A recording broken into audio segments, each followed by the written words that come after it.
Start. Alright guys, thank you so much for watching the videos. आपके comments मिले दूसरी video में भी और देख के बड़ा अच्छा लगा। तो आज मैं और अरसान बैठे हुए थे तो हमने सोचा क्यों ना एक और वीडियो बनाई जाए।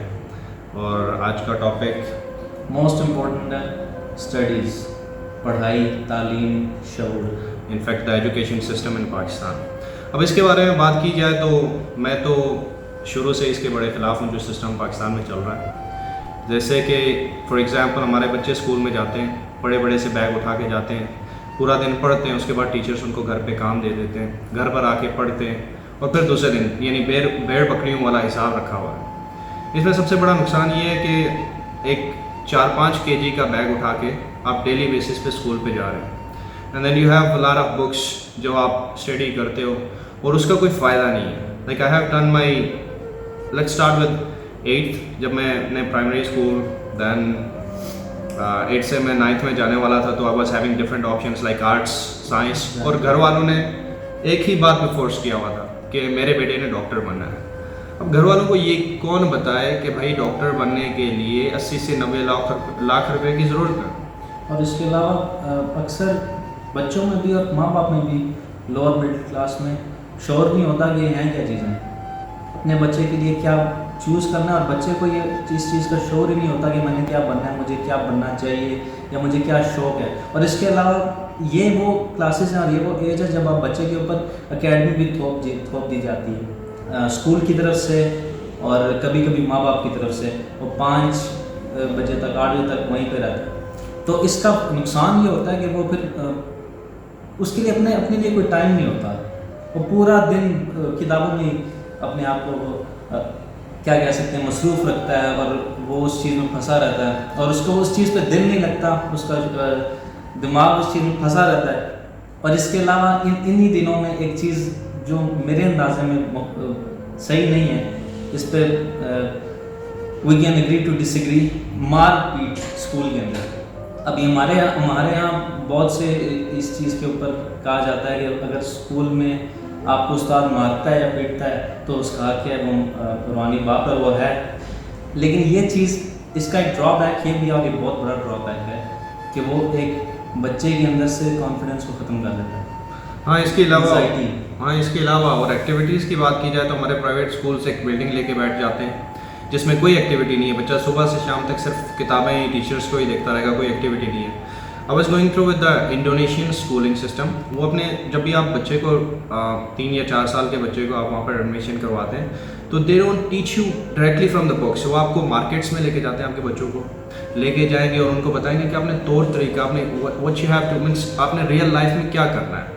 आपको दे टीच यू एटिकेट्स और उसके अलावा बहुत सारी ऐसी चीज़ें जो रोज़मर्रा की ज़िंदगी में आपके काम आती हैं। ऐसा नहीं है कि आपको किताब बिठा दें। मेरा नहीं ख्याल कि आप 16 साल की एजुकेशन फॉर एग्ज़ाम्पल 12th तक आप कोई भी एजुकेशन लेने के बाद आप दुनिया में कहीं भी जॉब लग सकती है आपकी। उसके बाद बात करते हैं 12 साल तक तो हमें समझ ही नहीं आती कि हमने करना क्या है 12वीं तक। फॉर एग्ज़ाम्पल 9th में आपने बायो ले ली, हर कोई चाहेगा बायो लेना। बायो लेने के बाद जब आपने 10th किया तो you don't know like what you have to choose. उसके बाद कुछ ICS में चले जाते हैं, कुछ ICOM में चले जाते हैं, कुछ। अच्छा, बात रही मतलब हर किसी का जो ड्रीम, मेरे माँ बाप का भी रहा कि डॉक्टर बनने का। डॉक्टर बनना like it's a kind of education जो आपने 5 साल लेनी है, लेकिन 5 साल के लिए आपको कितना पैसा खर्च करना पड़ेगा, दैट्स अ डिफरेंट स्टोरी। और फिर यूनिवर्सिटीज़ में जाने के बाद हमारे यूनिवर्सिटीज़ वालों को क्या है, यूनिवर्सिटी में जाते हैं वो जाके फिर से रटा लगाना शुरू कर देते हैं, फिर सब कुछ। और फिर जब वो फील्ड में उतरते हैं तो दे नीड एटलीस्ट, कोई भी कंपनी उन्हें हायर करने के लिए बोलेगी 5 साल का एक्सपीरियंस चाहिए। अबे भाई 4 साल पढ़ के आया, वो उसको 5 साल का एक्सपीरियंस कहाँ से होगा? और एक्सपीरियंस के लिए कोई कंपनी जॉब देगी। तो इन सब चीज़ों को सोचने के बाद मैं मेरे हिसाब से गवर्नमेंट को एक स्टेप लेना चाहिए जो कंपनीज़ और यूनिवर्सिटीज़ के बीच में म्यूचुअल अंडरस्टैंडिंग हो, जिसमें फॉर एग्ज़ाम्पल एक बच्चा यूनिवर्सिटी में जाता है तो उसका 1 साल चलो आप एकेडमिक उसे दें, उसके बाद उनको कंपनीज़ में इंटर्नशिप के लिए भेज दें या कंपनीज़ में सीखने के लिए भेजें। कंपनीज़ उनको बेशक अगर पे आउट नहीं कर सकती, at least what they can do, they can teach them कि ये काम ऐसे किया जा सकता है। और प्रैक्टिकली जब आप करेंगे तो it will be quite easy, ना कि आप इसको रटा लगाएं, क्योंकि रटा लगाने के लिए आपके पास डेटाबेस है, हार्ड ड्राइव्स है, हार्ड डिस्क हैं, तो ये सब चीज़ें उसमें सेव की जा सकती हैं। तो instead of wasting time on this kind of education, मैं अगर अपने बच्चों के लिए समझूंगा तो मैं अपने बच्चे को कभी भी 12 या 16 साल ज़ाया नहीं करने दूंगा। आई टीच हिम समथिंग जो उसको चाहिए। फॉर एग्जाम्पल कि अगर उसको खेलों में दिलचस्पी है तो I might send him to academy, मैं उसको पार्ट टाइम पढ़ाऊँगा, मैं उसको फुल टाइम खिलाऊँगा। दैट्स हाउ बेसिकली ऑस्ट्रेलिया क्यों स्पोर्ट्स पे नंबर 1 पे है, क्योंकि वो पहले दिन से बच्चे को स्पोर्ट्स में भेज देते हैं। इंडिया हमसे क्यों आ गया है, क्योंकि आईटी में लाइक उनकी आईटी फर्म है, they are on the top on the IT, तो वो अपने बच्चों को शुरू से लाइक पहले दिन से कंप्यूटर पे बिठा देते हैं। और नाउ डेज बच्चे बहुत तेज़ हैं, हमारी तरह टाट के स्कूलों में बैठ के नहीं पढ़ना चाहते, लेकिन उनको नहीं पता कि कैसा वक्त गुजरा है पुराना। आजकल का दौर लाइक आफ्टर 2005 और 2008 एक बहुत बड़ी चेंज आई है। मतलब ये बच्चे बहुत तेज़ हैं, इनको प्रॉपर यूज़ करना सीखें, और अगर इनको हम प्रॉपर एक सीधे रास्ते पे लगाएंगे, I am pretty much sure कि पाकिस्तान में हम बहुत हद तक तब्दीली ला सकते हैं। What ever Imran Khan is doing a great job. Apart from what he is not doing, उसमें ये बहुत इंपॉर्टेंट चीज़ है, एजुकेशन सिस्टम को चेंज करना ज़रूरी है। मेरे हिसाब से पाकिस्तान में जिसने सेकेंड ईयर की है नॉर्मली ICS, वो US में चला जाए तो वो शायद 6th स्टैंडर्ड का एग्ज़ाम नहीं पास कर सकता। अच्छा, सेकेंड ईयर है, फिर आप चले जाएं ये जो कैम्ब्रिज वाले या किसी भी अच्छे स्कूल में स्कूलिंग सिस्टम है, उसमें जाके वो अपना एग्ज़ाम देंगे तो वो पास नहीं कर सकते। तो एजुकेशन सिस्टम को एक प्रॉपर लेवल पे लाओ, या तो अपने बच्चों को सिर्फ और सिर्फ वो चीज़ सिखाओ जिसमें उसको इंटरेस्ट है, तो ऐसे ही जाके आपका रिज़ल्ट कुछ पॉजिटिव आ सकता है। और रिज़ल्ट पॉजिटिव भी ऐसे कि जैसे लॉन मस्क ने कहा था कि यहाँ पर यूनिवर्सिटीज़ कॉलेज से ग्रेजुएट होने वाले स्टूडेंट्स हम उनको हायर करते हैं क्योंकि हमारे अंदर एक उनके अंदर हम सेंस करते हैं कि कैपेबिलिटीज़ हैं शायद कि वो ग्रेट थिंग्स कर सकते हैं।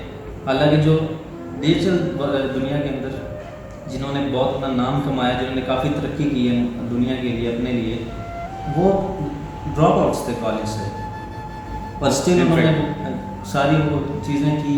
और तो बस यही है कि अगर हम बच्चों के अंदर स्किल्स पैदा करें, सिवाय इस चीज़ के कि उनके नंबर्स उनके ग्रेड्स के पीछे भागें और उनके स्किल्स पे काम करें, तो वो एक चीज़ को हम मेक श्योर कर रहे होंगे कि हम उनके केपेबल कर रहे हैं कि वो ग्रेट थिंग्स के लिए आगे तैयार हो रहे हैं।